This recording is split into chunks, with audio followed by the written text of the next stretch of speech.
Okay, well, welcome everybody. Thanks so much for coming today. I'm Dorothea Israel Wolfson. I'm the director of the MA in Government program. We are so honored today to have Kristen Soltis Anderson here, such an outstanding alum, and she's here to reminisce about her studies here at Johns Hopkins, discuss her work that she does, and how she's built this great career, and also I hope share some insights about our political state today.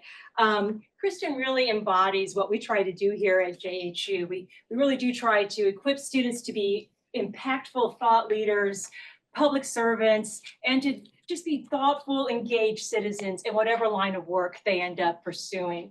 Now, Kristen is one of the most sought after pollsters and political commentators in the country. She really needs no introduction because most of you here are political animals and you follow the news, and I'm sure you've seen her on television. She's a commentator and special contributor to CNN News, ABC News, and Fox News. Not all at the same time, I guess, but yeah, that would be hard to negotiate.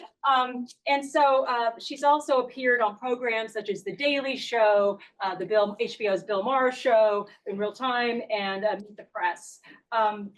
And she is she runs polls and focus groups for the New York Times. And those articles that appear in the opinion section, are they every month? I see them. I don't know how often. When the spirit moves. Okay, right. Okay. Yeah. But they're worth looking. I mean, they're just so insightful and just terrific. Kristen is the founding partner of Echelon Insights, which is an opinion research and analytics firm that serves brands, trade associations, nonprofits, and political clients. Through her work at Echelon, she regularly advises corporate and government leaders on polling and messaging strategy, and has become one of the foremost experts on the millennial generation. Indeed, the voting habits of the millennial generation was the focus of her thesis way back in 2009. It just doesn't seem possible. And she built a whole book, a really well-received book on the millennial generation and their political habits called The Selfie Vote, where millennials are leading America and how Republicans can keep up. So she's originally from Orlando, Florida, and she now lives in DC with her two young daughters, great developments, and her husband. And she's I have to mention this because she's a University of Florida graduate, and I'm sure you're still basking in the great thrilling win earlier. Incredible. But anyway, thank you so much for coming today, and please join me in welcoming Kristen. Thank you so much, Dr. Wolfson, for that kind introduction and for inviting me to come back. My time at Hopkins was enormously influential. I feel like a lot of young people, when they're considering whether or not to go back to grad school, sometimes are wondering, you know, what concretely will I get from that experience? And the answer for me is so easy to what I got from my experience here getting my master's in government at Hopkins. But before I get to that part of my story, I'll rewind a little bit. As Dr. Wolfson mentioned, I grew up in Orlando, Florida.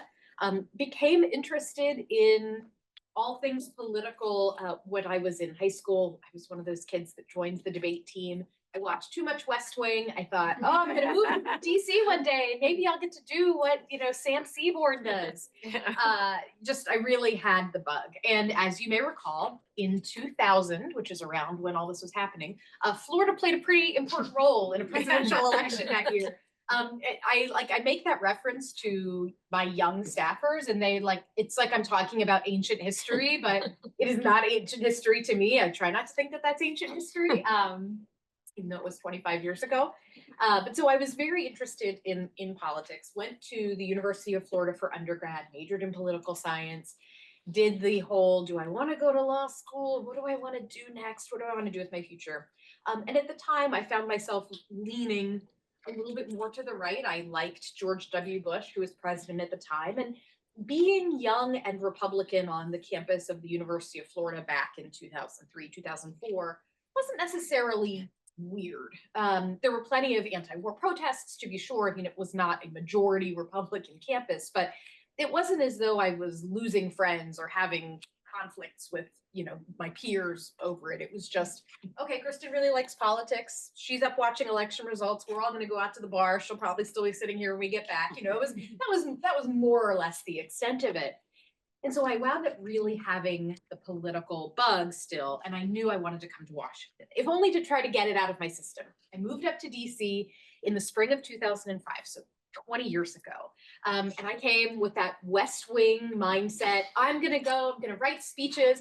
And I took an internship working at the NRCC, which for those who might be unfamiliar is the sort of arm of the Republican Party that coordinates House of Representatives campaigns, helps recruit candidates, helps, deploy resources to swing districts. And I show up and I'm like, all right, when do I get to write speeches and press releases? Let's go. And they were like, oh, silly girl, it's spring of 2005. We just had an election. We're not communicating right now. We're raising money. That's what we do. The dinner that the president spoke at earlier this week, where I think that was 2 days ago, the March dinner, I remember working that dinner as an intern, learning about how political fundraising works. I remember spending a lot of time watching people come in and out of the NRCC, going into what we call the call suites with their list of donors from their district to call to try to sell tickets to this dinner. And I thought, man, people in political office are spending a lot more time raising money and a lot less time doing policy than I ever imagined. So that was eye-opening in maybe a bad way. What I did learn at the time was that I was really interested in data. I liked that we had data on who was raising money and who wasn't, and that you could look at interesting relationships between how long has someone been in office, how close was their race, how much money did they raise, what are the relationships between these variables. And so I got interested in the science behind politics. Most people who study political science are not looking to study the science behind politics. They want to go to law school or something like that. I began to really like that. I liked what data could tell me about how politics worked. And so I got encouraged.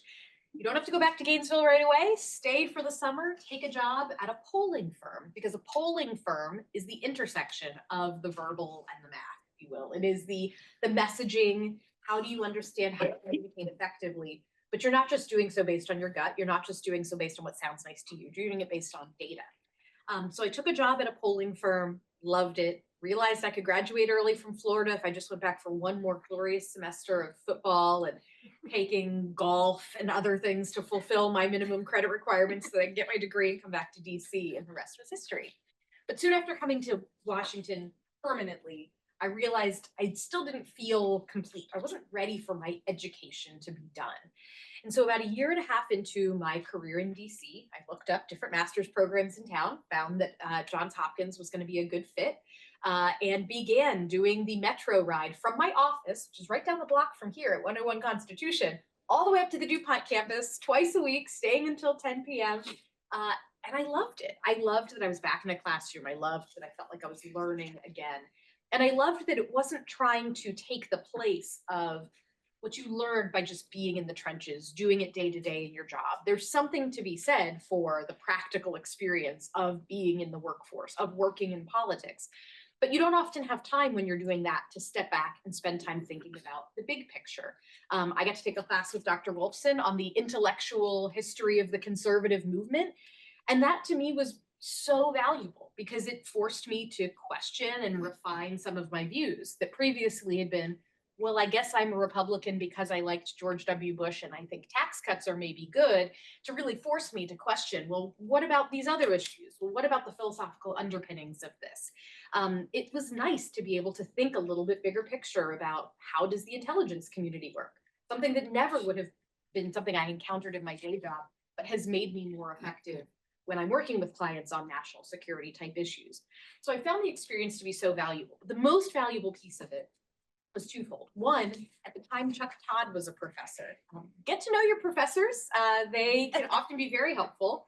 I took a class with him on political communication, and two interesting things came out of that. First was I was in class during the Democratic primary in 2008. And this was when John Edwards, a story broke in the National Enquirer about some funny business with him and a campaign staffer. And this was in the BlackBerry era. And so like Chuck Todd's BlackBerry is like buzzing on the desk in the middle of class, and finally like looks at it and is like, okay, we're changing up what we're talking about in class today. We're going to talk about political crisis communications and what do we think is happening in this campaign right now? And it's the National Enquirer, and how do you as a campaign or a reporter, as a reporter, do you trust something coming from another source that like is maybe sketchy, but sometimes gets it right? And So it was really fascinating. But the other thing that was good was now, Dr. Wolfson mentioned that I've been on Meet the Press. It was when Chuck was host. And it was because he and I developed a friendship while I was his student. And then as he rose up the ranks of NBC, was also the same time that my career began to take off. And it's really nice to continue to have that relationship with somebody who was a mentor when I was a student and now is somebody who's really helped in my professional career as well. But the second big thing that I got to do while a student here was work on my thesis that, as Dr. Wolfson mentioned, became a book. Essentially, as I mentioned, when I was in college, I would tell my friends that, I like George W. Bush, I'm Republican, and it was never really a thing. And then once I moved to DC and as we began to approach the 2008 election, it became more of a thing. I had more and more friends from back home who previously had never cared about politics at all, who suddenly started to care. And they cared because they had heard about somebody named Barack Obama, who they found to be pretty inspirational.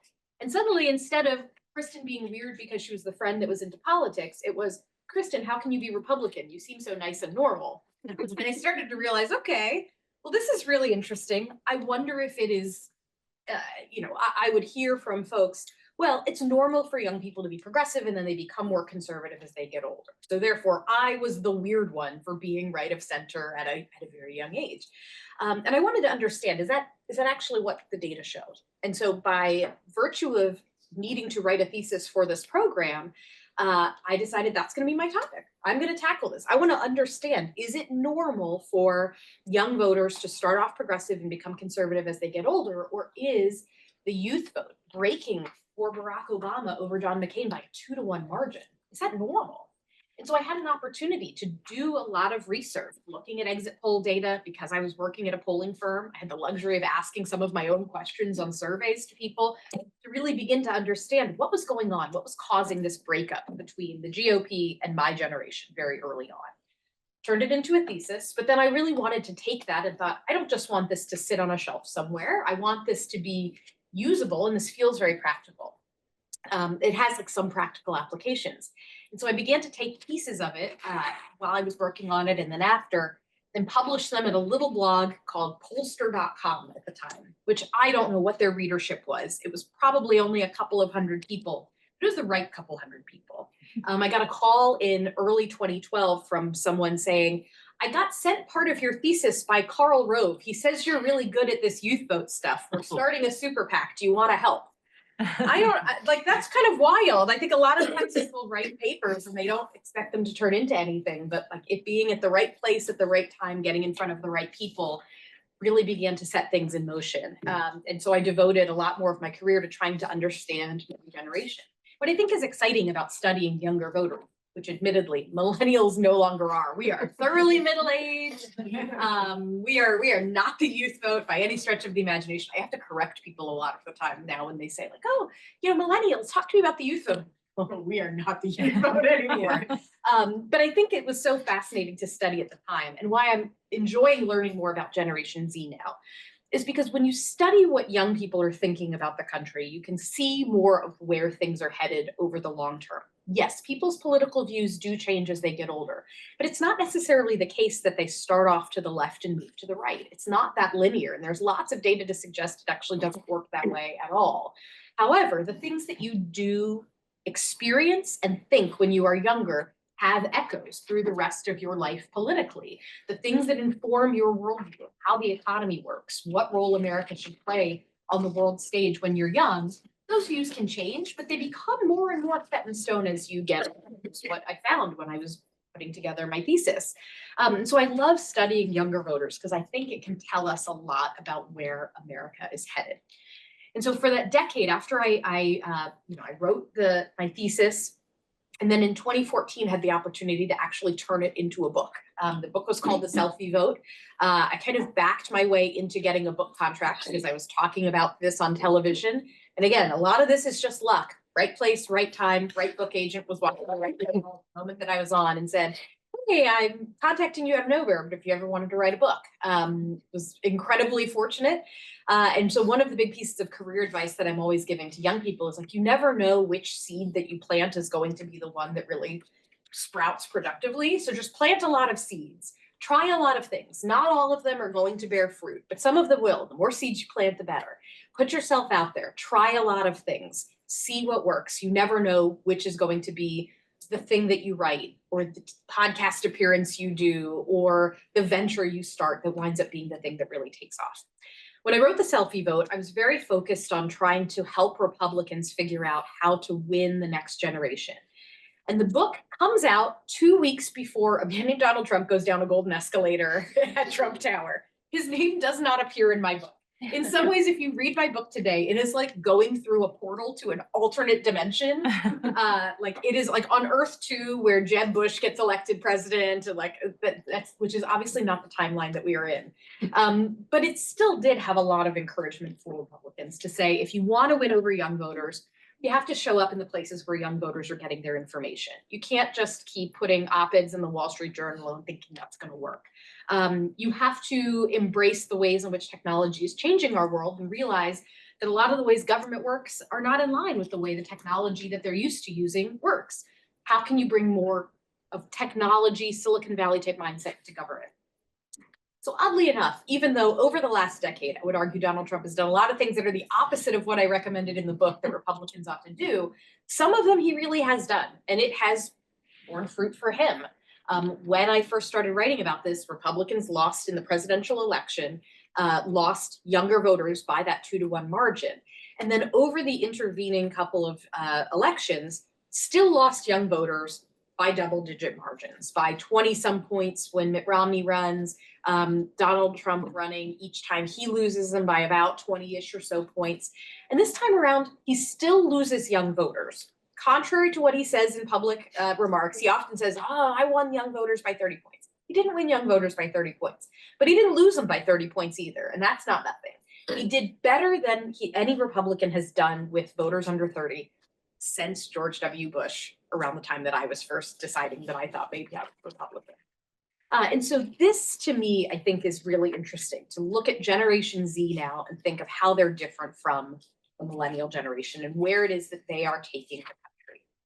And so I want to then talk a little bit about where I think we are headed over the long term. I've been working in the polling industry now for 20 years. I've collected a lot of data on what voters think. And right now we are in a moment that is very genuinely populist. It is not that America after this election swung dramatically from left or right. I have a lot of corporate clients that seem to view this as this pendulum that has swung massively and they are making huge pivots. But the reality is that America is still kind of a 52-48 sort of country. And there's that middle 4% swing. But America was not massively progressive yesterday and is now massively MAGA today. These shifts are all a little bit smaller and along the margins. But the one trend that has been persistent is this trend toward populism, this decline in trust in a lot of big institutions. And this decline in trust coming because institutions that may have at one point at least had one party worth of voters that liked them now have nobody that likes them. So an example of this would be the media. I know there are lots of people here who either work in media, communications, journalism. This will not be surprising to you, but over the last couple of decades, Republicans have never really been fans of the news media. At the firm where I worked, we did polling for Newt Gingrich's ill-fated presidential campaign in 2012. I think he basically won the South Carolina primary purely on the grounds that he just attacked the media relentlessly. And Republicans said, yeah, I don't trust the media. I don't think they're looking out for me. I think that they're out there peddling things that are wrong. It was a very potent message. That's not new. What is new is now even Democrats saying, I don't think the media is actually telling the real story. I don't think that they're covering things fairly.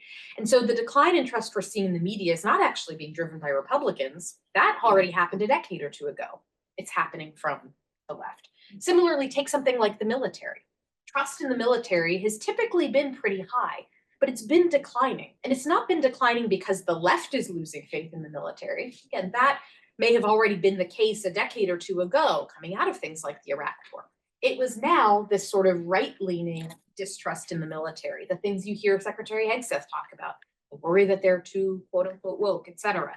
And so a lot of these institutions, when we're seeing decline in trust, it's because they already had one party that didn't trust them. And now you have another side that also thinks things are bad. I think a lot of this is being driven by the information environment we are in, that oftentimes gives you information that doesn't make you think, it makes you feel. We are well beyond the time where everyone's basically getting the same set of facts, the same look at the world, because we're all tuning into the same 6 o'clock news. We're well beyond that. But in addition to the fact that our news and information consumption is very fragmented, it's also very driven by what do algorithms think that we want to see? And the algorithms think that we want to see things that make us feel strong emotions. And so I worry that in our politics today, I call it the thermostat is broken. In political science, you will hear people talk about thermostatic public opinion, meaning that at any given point in time, the public says we want Donald Trump to be president. And then Donald Trump becomes president and immediately the thermostat kicks in and goes, ooh, maybe that's a little too hot. Let's cool things off. And then they vote for Democrats to take control of the House. And then they go, maybe that's a little too cool. Let's warm things back up a bit. And so the thermostat is always kind of keeping things on a little bit of an even keel. But imagine that you have a broken thermostat or you have a window that's stuck open. And so the room feels very cold and the thermostat keeps going, we just have to keep cranking more and more and more heat into this room in order to try to balance out the broken window or the broken HVAC system. That's what I worry we're in today, because in order for that pendulum swing to happen, one side has to feel genuinely like they're winning at some point. People have to feel like there has to be a clear, common understanding of which side is actually in control. And I know for my Democratic friends right now, when I talk to them about, do you feel like your party is in charge? Do you feel like you all have power? They will say to me, absolutely not. We are divided. We don't have any leaders. We don't know what we want to do moving forward. Do we want to move to the center? Do we want to move to the left? How do we win back the voters we've lost? How do we stay true to our principles? And then they will point to a wide range of institutions that they say, look, these institutions aren't with us anymore. They will point to the media that they think is no longer sort of fulfilling its obligation to tell the truth. They will point to institutions like those of higher education that they feel have now caved to the Trump administration. They will point to C-suites and businesses and say, look, corporate America was never with us. Look, they're pivoting on all of the policies that they put into place over the last few years. They are kowtowing to Trump. Democrats that I talk to do not feel that their side is in power right now at all, for understandable reasons. And they will say, I wish we had a Mitch McConnell who could wield the levers of power to benefit us. But interestingly, when I talk to my Republican friends, with maybe the exception of January of this year, and I say, do you feel like your side is powerful? Is they will say, not really. Yeah, we have Donald Trump in the White House, but look at all of these other institutions aligned to try to stop him. Wall Street wants to stop him from doing what he's going to do in terms of tariffs. The media still hates him and is out to get him at every turn. Culture, we still are fighting these battles in institution after institution. And so neither side really feels like they're winning. And when you feel like you're losing, you're more willing to excuse bad behavior on your side and take more of a kind of let's do what it takes mentality to win. And so what worries me about politics long-term is that for the millennial generation, when we were coming up, we were steeped in this Obama era notion of let's try to find bipartisanship, let's make incremental progress, this sort of pragmatic center-left type worldview. And Generation Z wants nothing to do with that. They think that institutions are all broken, rotten, and horrible and need to be completely rethought from the ground up. They're very cynical. They're very, and I don't say this about, I'm sure you all know someone from Generation Z who does not fit this profile. This is one of the challenges of being in the polling world, is we're always working in generalizations. I may say 70% of Gen Z believe something. That still means 3 in 10 don't believe it. But in general, compared to other generations, they are much more of the mind that the American dream does not exist, that they may not necessarily be better off than their parents' generation were. And that means that forces on the right and the left that sort of speak to that frustration and anger really find resonance. This is in part how Donald Trump was able to win a surprising number of Generation Z voters, and particularly Generation Z young men, who feel as though a lot of society is no longer interested in them succeeding or thriving or being able to build a meaningful life.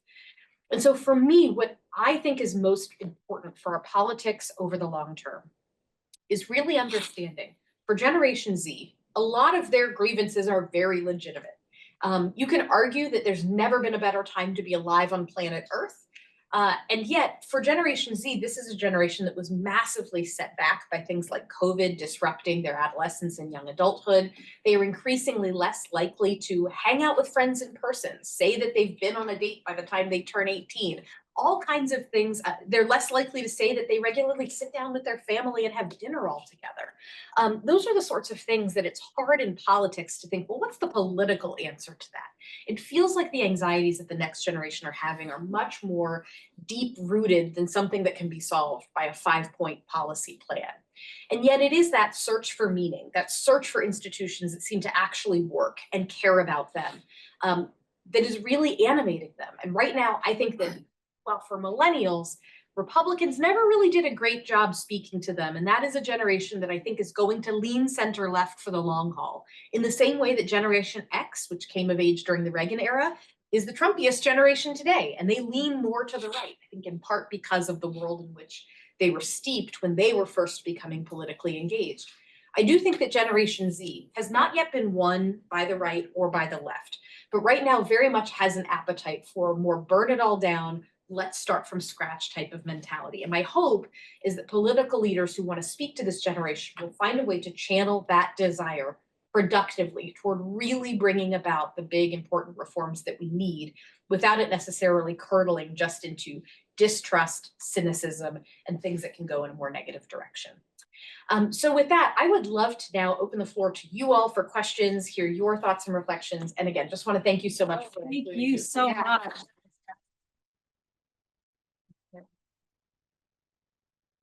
So Kristen, you talked about your experience coming up in Florida as a college student, and that really resonated with me as someone who was in college in Illinois during the early 2000s and Obama's meteoric rise from state senator to president.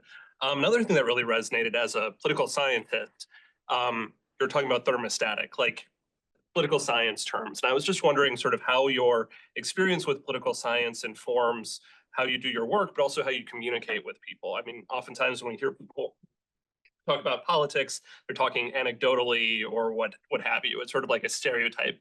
But I think like the way you're talking about it is really refreshing. So I was wondering if you could sort of talk about how political science influences how you communicate and yeah, just how you think about politics. Oh, that's a great question. I love having the ability to turn to data when I'm talking about politics, because one, in some ways it's a little bit of a crutch. When I go on CNN and I am on a panel, I'll give you a great example. Yesterday, I was on air as the whole, I think we're going to pause the tariffs thing starting to unfold.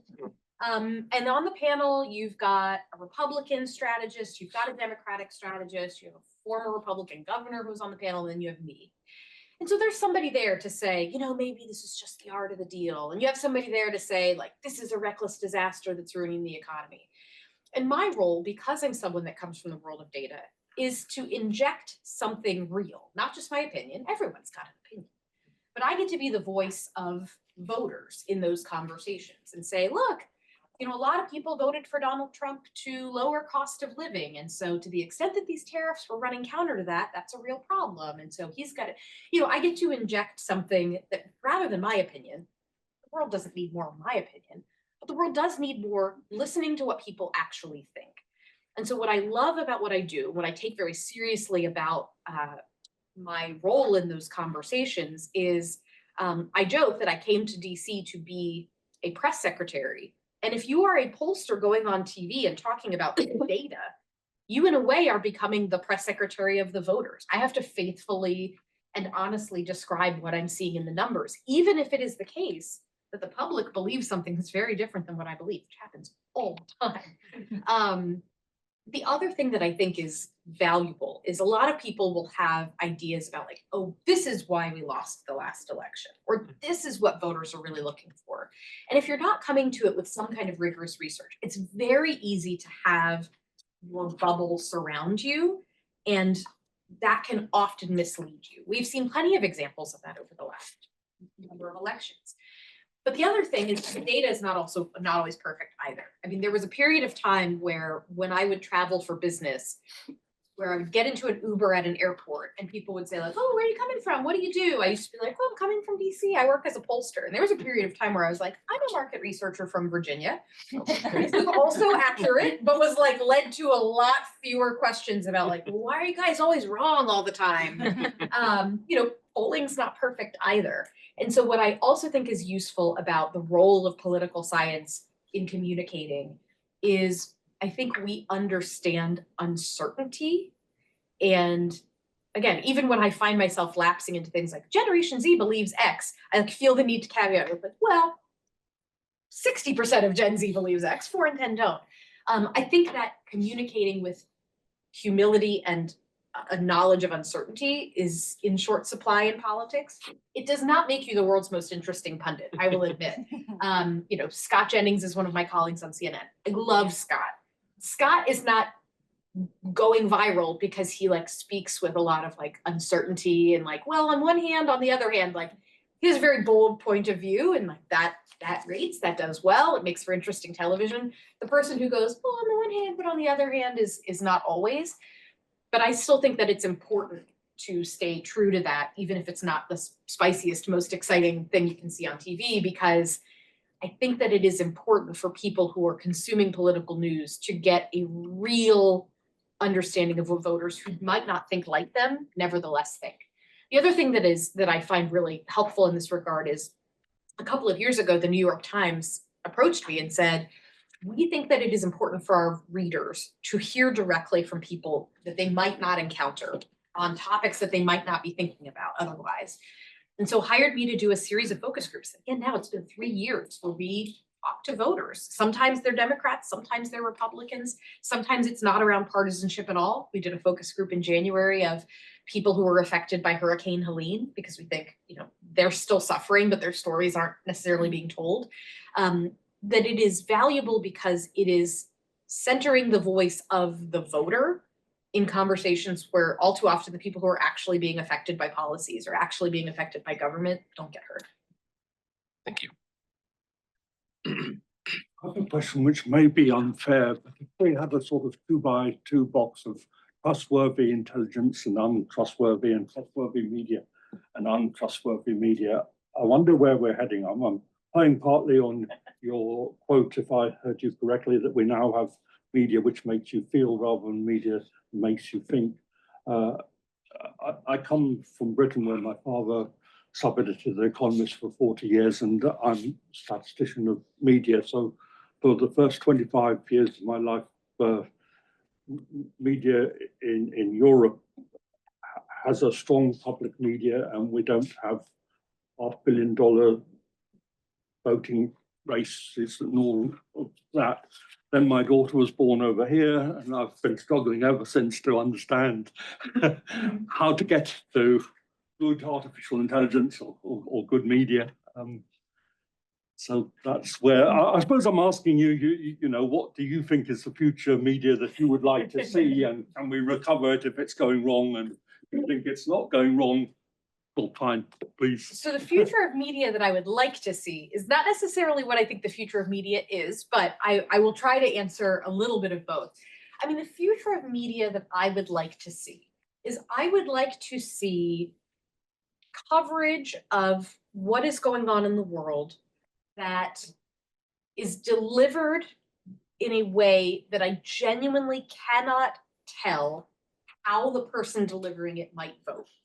And I can think of, I'm a contributor at CNN. There are a number of my colleagues at CNN who and many of them partisan commentators where they deliver opinion. I have a pretty good idea of how they vote, but there are a couple where I'm like, you know what? I actually have no idea.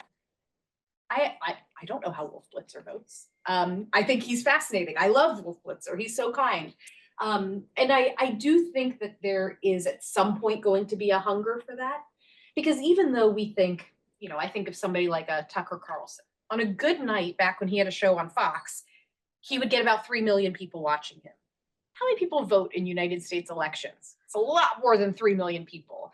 And so sometimes I think these very loud voices that even have, the big conventional platforms, with, oh my gosh, 3 million people are watching Hannity or what have you. That's the vast, vast, vast majority of voters are not. And so there is, I think, room for an appetite for news that is different. I find a lot of people still place a lot of trust and appreciation in their local television news. I think that is sort of undersold as an important force these days. And so the media that I would like to see is one that I don't think media that makes you feel is necessarily inherently a bad thing. But I think it's when it is intentionally seeking to make you feel in a way that is maybe, I don't want to say unjustified, but like that they're just trying to press on that rather than make you think about how could I change But I it. mean, if it is blocking you from thinking, that is blocking you from questioning and sort of intelligence of intelligence. Sure. I mean, I think that people are too easily, they will find something that confirms their priors and go, see, look, I knew those guys were scoundrels and look, this proves it. And then by the time the correction rolls around like that, that doesn't get nearly as much attention. The other thing, though, that I think is different, and this is not unique to the United States, so it's not just about our two-party system or about money in politics, is that for the next generation of news consumers, a lot of where they're getting news is not from traditional news sources or even sources that bill themselves as news. I'll give you a really interesting example of this. So I am bullish on AOC as a political figure. I think she is going to be someone on the rise, and I think she understands political communication very well. Even though she and I don't agree on a lot, I think she's very savvy. And an example of her doing something really savvy is she showed up on a skincare influencer's live stream maybe a year or two ago. And she wasn't there to say, I'm here because I think capitalism is bad, or I'm here because I think Trump is bad. She was there because she said, I think that the way the government regulates sunscreen is messed up. And I want to talk to you all in this audience about it. And there are a lot of people who I'm sure follow that skincare influencer who are never going to see me on a Sunday show on CNN. Ever, ever, ever, ever, ever. They are doing other better things with their Sunday mornings. But they are watching this influencer, and they're getting news about how the FDA works and how it approves drugs. Oh, that's so interesting. And it's not coming from a traditional journalistic source. It's not coming from somewhere that probably has the same journalistic standards, but it is them consuming information about how government works. And I think you're going to see more and more of that. And that you see this with the whole Joe Rogan phenomenon. He is not, first and foremost, a political news outlet. But people tune into him and then they absorb some news about politics and information and current events from him. And that's more and more of what we're seeing. I think the walls between cultural content, political content, I think those walls are going to start blurring more and more. Whether that's a good or bad thing, I think remains to be seen. But thank you for your question. Yeah, thanks for a great presentation. I second your remarks about the value of a Hopkins education. It's been absolutely wonderful and great practical benefit to me. A tariffs-related question. Trump has really remade the Republican consensus on trade and free trade. Kind of two-part question. How did he do it? And is there any backlash coming against him and the other parts of the Republican constituency on this issue? So it's a great question. I mean, the Republican Party, as has the Democratic Party, have been in flux. These things are never static. They're always changing. It is funny and fascinating to look back.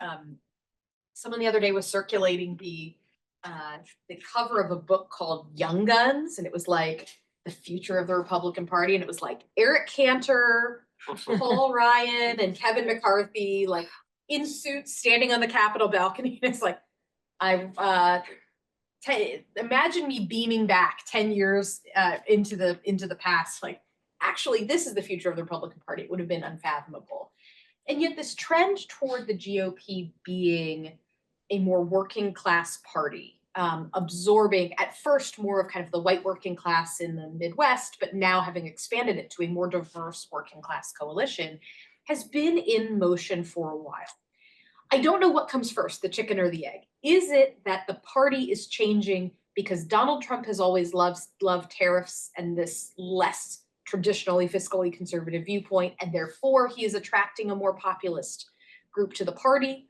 Or is it that these were folks that were already in the party or coming to the party anyways, and Donald Trump simply recognized that this was where things were going? Is he causing the change or is he responding to the change? And I don't I don't have a strong view on that. But what I do know is that the traditional kind of fiscally conservative Republican Party is very much on the ropes. Some of this is around things like entitlements. I mean, the idea of like the Paul Ryan entitlement reform. You're going to watch this during this whole reconciliation conversation. Republicans know touching Social Security is not going to work. It's not going to work for their current coalition. It's not what their coalition wants. We do an experiment at my company every year where we try to understand the political ideology of America along both the economic and cultural dimensions. Because I'm used to going into a lot of rooms where I encounter people who will say, I'm pretty fiscally conservative, but I'm socially moderate to liberal. And so we ask people 10 questions about economic views and 10 questions about social and cultural views. And then we plot everybody out on a chart to see, okay, what percentage of people are like liberal all the way through? And the answer is about 1 in 6. How many people are conservative all the way through and through? The answer is about 1 in 6. For the rest, 2/3 of America is a little bit somewhere in the middle. So then we look at the different quadrants on the chart. The quadrant that is fiscally conservative, but maybe socially moderate, is only about 4% of our respondents. 20% of them are instead the opposite. They're in this populist, like, I'm culturally conservative, we have to secure the border, I don't necessarily agree with this quote unquote woke stuff. But at the same time, don't you dare touch my Social Security. Other countries are ripping us off. Corporate America is bad, tax the rich. It's really, really, really interesting. And I think Donald Trump, again, I don't know if he caused the change or was simply he saw the market had moved and moved himself, to respond to it. But that populist piece is a big piece of the party. And so we also track questions where we just ask Republicans things like, a good example of this is free trade of goods and labor benefits us because it benefits the economy overall, versus free flow of goods and labor too often hurts average Americans and is unfair to the working people. And Republicans increasingly believe that. When we ask questions around things like, which do you agree with more? Businesses should generally be able to operate how they want as long as they're not breaking the law, versus businesses should be held accountable by government if they're doing things that are too culturally progressive. Republicans used to lean more toward the former, now they lean more toward the latter. That they are an activist role for government in making society look like they want it to look, versus let's just get government out of the way, is an ascendant ideology in the party. To the specific question of tariffs, though, Donald Trump wasn't just elected by his base. He was elected by a lot of people who may not even like him that much, but thought he's pretty good at the economy stuff. His job approval during his first term was not great, but was consistently higher when you ask voters if you approve or disapprove of how he's handling the economy. That has flipped. Now his economic job approval is lower than his overall job approval. I wrote a column about this because I said, if you're in the White House, this has to be the blinking red indicator. There are a lot of voters out there that do not find Donald Trump personally to be their particular flavor, but they think he's a good businessman. They think he's a good negotiator. They think he was going to be a more competent steward of the economy than Joe Biden, who we felt was kind of asleep at the wheel. And with the tariffs stuff, as people begin to see the stuff that they buy at the store get more expensive, as they begin to see businesses that they patronize warn, hey, things might get a lot more expensive. I think you began to see some real wavering of support for the tariffs. Even among Republicans, you would see them still leaning toward thinking it's a good idea, leaning toward thinking we need to get a better deal, leaning toward thinking we need to force other countries to cut a better deal for us. But that's different than saying, I want 30% tariffs on stuff coming from country X, Y, or Z. And so when we would test it in our surveys, we would find people were okay with tariffs as a negotiating tactic, but they were less okay with it as a thing you put into place that stays in place for a long time to raise government revenue. I think that explains a little bit of why you saw the backing off of it yesterday. I think it's why we'll see what happens 90 days from now, but Donald Trump, I think recognizes that his base, populist working class base, yes, they may say we're getting screwed by other countries, but they're also going to get screwed by their groceries getting more expensive. And eventually that's gonna create a big political problem for him. And I think you can see that the White House is spooked about the political environment because they pulled Congresswoman Elise Stefanik's nomination. Like they're not unaware that this is happening. And I think yesterday's moves on tariffs just prove it. I will tell you, I have a question that we're putting on a survey that goes into the field today. We will probably release this on Monday, so follow my company on Twitter if you want to see the result. We're asking a little bit of a Goldilocks question. We're going to say, which of the following do you agree with more? Donald Trump should have never tried to raise tariffs in the first place. Donald Trump was smart to announce these tariffs, but is wise to back off of them and allow time to negotiate. Or Donald Trump should have stuck with putting these tariffs in place in the first place. Because what I think you're going to find is very few Republicans will pick the first option. Most Republicans will pick the second, which means that the group of people in the party that are like, no, tariffs are good in and of themselves, I think is going to wind up being exposed as pretty low. But the percentage of people in the party who are either fiscal conservatives, who are kind of trying not to think about it too much and just don't want to cross Trump, versus the ones who are like, maybe this is all part of some grand economic strategy. I think that's the bulk of where the party is, not the true, let's actually put tariffs on the rest of the world coalition. I think that we're going to find that's a much smaller piece of the GOP when all is said and done. I look forward to looking at it. Yeah. Yes, so that'll come out probably Monday or Tuesday is when we'll release it. When I was in college, I saw Carlin Bowman speak, who is a fellow, legacy It's incredible. DC pollster. Yeah, and one of the things she hammered home was that like policymakers should never like legislate to polling. It should be like a factor in it. And maybe you should consider what people are saying. But you said the country's like 52-48. We see these like switch elections every 2 years. It's easy for the minority party to just bash on whatever the majority is doing and like influence like public thinking on that. So from your perspective, how should policymakers think about polling? Like if you just do it that way, you'll never do anything that's unpopular because you'll lose. Yeah, it's a so wonderful question. Yeah. And I love it because it cuts to the heart of like, why even bother doing polling? Why do we do it? A lot of times politicians love to claim, I'm not a poll tested candidate. There was a former Republican governor from a northeastern state that shall remain nameless, who was running for president at one point unsuccessfully and made a really big deal of being like, I'm not some blow-dried focus groups candidate. And I'm like, my guy, I did focus groups for your campaign last year. You're running for governor. Like, what are you talking about? So it's funny to me that politicians try to make a big show of like, I don't listen to polls. I don't listen to focus groups. Because really what you're saying is like, I don't listen to my voters.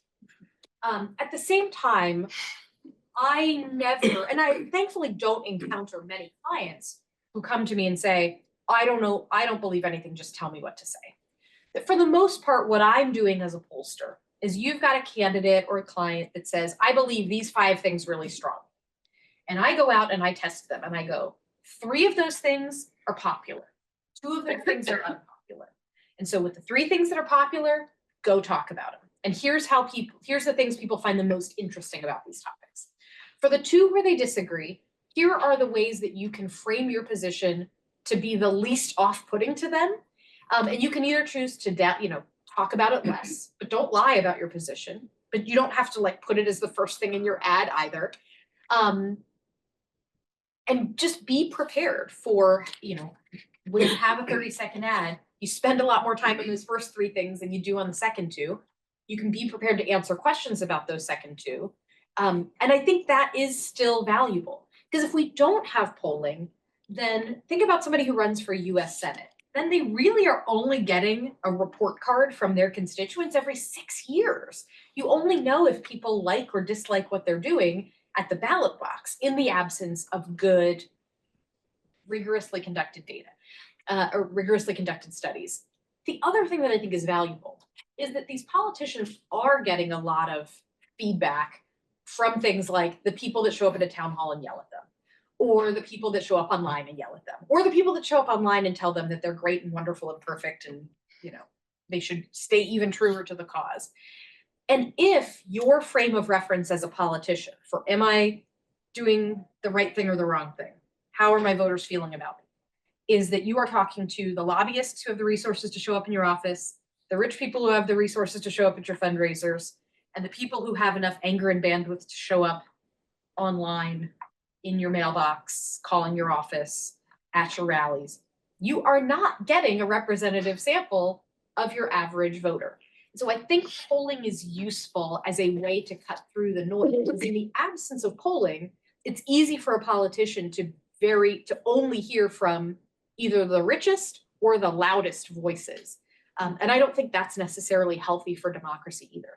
So polling as a thing that tells someone what to do and say and believe has peril, but not having polling at all has its own perils as well. I have a question. So we're living in this populist age, as you said, and Gen Z has such distrust of institutions. And I'm sort of putting on the conservative hat on and thinking about conservatism, which I think of as a sort of definitionally respect for institutions. And so I guess with this populist age that we're in, how is the conservative movement going to sort of have a core? And with the populist movement, again, the not that long ago, we think of it as conservative now with Trump, but not that long ago, we had BLM, we had Occupy Wall Street, and it was, on the left too with Bernie Sanders. Anyway, I guess my question is, which party is going to do better in a populist age? Do you have data on that or insights? It's a good question. I don't know that I know which party is going to do better in a populist age, because I think that will also swing, right? Donald Trump has benefited mightily from it, but it is entirely possible that Democrats will capture this in the next election. What I do think is interesting for Gen Z is, you are right, Edmund Burke, Yes. progeny they are not, Yes, you right? took my class, right? Yeah. They are not like, gee, wow, institutions are good and worth preserving. They're a little more like, no, let's go get the guillotines. Radicalism on that. And so, but what I think is a potential path for conservatives is you are also finding, it's really interesting, for Gen Z overall, they're less likely, let's take religion, they're less likely to go to religious services each week. But for those who are going to religious services, they're more likely to be more devout or choose more conservative denominations and those sorts of things.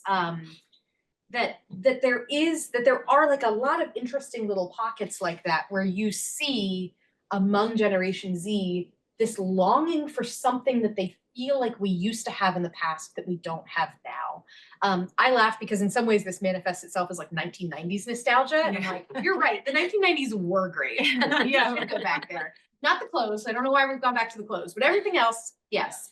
But that like there is this longing for, wasn't there a time when we weren't all living on our phones? Wasn't there a time when we were all present with one another? Wasn't there a time when there were, we came together as a community instead of being fragmented? And so that's why I think it's not necessarily like a traditional Republican policy prescription that is what conservatism has to offer to like address the most core issue. It's what can conservatism as a as an ideology, as a like, there is stuff in the past that is worth conserving and protecting. I do think that has something to offer to a generation that is saying like, I'm not sure that everything involved in our modern life today is healthy or feels good. You see this in the mental health data coming out from young people, which I think in some ways is because they're more comfortable talking about mental health than older generations, but I don't think it's just that. That there are levels of anxiety and expectation and just things that our digital age are doing to Gen Z and then really to Gen Alpha that I think are gonna leave them craving, how do we have a society that lets me like live a life of meaning and purpose and have real human connection? And that is something that I think conservatism can speak to, which is different from like, what can the Republican Party do to win? But I think that is, it's very different than what I wrote about in my first book about Republicans winning millennials. It's like much deeper and more philosophical. But I think you're seeing some of this with Jonathan Haidt and the like, let's get phones out of schools type movement. That's not on its face like a right or left type thing, but it is saying like, let's conserve some spaces to be the way they were before. Like, like not all change is good change. And I think there is something that's going to be resonant with Gen Z and Gen Alpha. Yeah. On that. All right, maybe one last question, I suppose, right? Okay, yeah. How accurate do you believe it is that the media has a Trump derangement syndrome? And what would be the basis for it other than undermining the strategy if it's not accurate? So when I hear the like Trump derangement syndrome, here's how I think about this. Again, I'm a contributor at CNN. I think a lot of people that I work with are doing incredible work, but I will also find that, like I remember back when he was being indicted, it seemed like every week there was some news, something happening in a court. And it was like, we will go into special coverage to like watch Donald Trump walk in and out of a courtroom. And it was the sort of thing where I was like, at a certain point, there's so much focus on, hey, we're going to do a whole panel discussion because so-and-so walked out of the Department of Justice today and they ordered a BLT instead of a turkey sandwich. And like, what does that mean for like what's going to happen with the Mueller report? You know, like those were the sorts of things that I saw. And I thought, I don't know that this is helping America really understand anything. It just sort of feels like we're really caught up in the Trump show, in like a pro wrestling kind of sense. And I don't think that that's good. And I think that that winds up meaning that like, if there are things that he would do that were positive, that it's sometimes like they would get sort of drowned out in the, yeah, but he's a bad person who's undermining democracy. Like we can't actually give this guy an inch. Are you kidding me? And I don't think that that's good. And I think that's part of why a lot of people who are center-right folks began turning away from otherwise credible news organizations, as they're like, man, every time I read about Donald Trump, it's just something bad. And I think he's doing some good things. Like, why don't I ever hear that covered?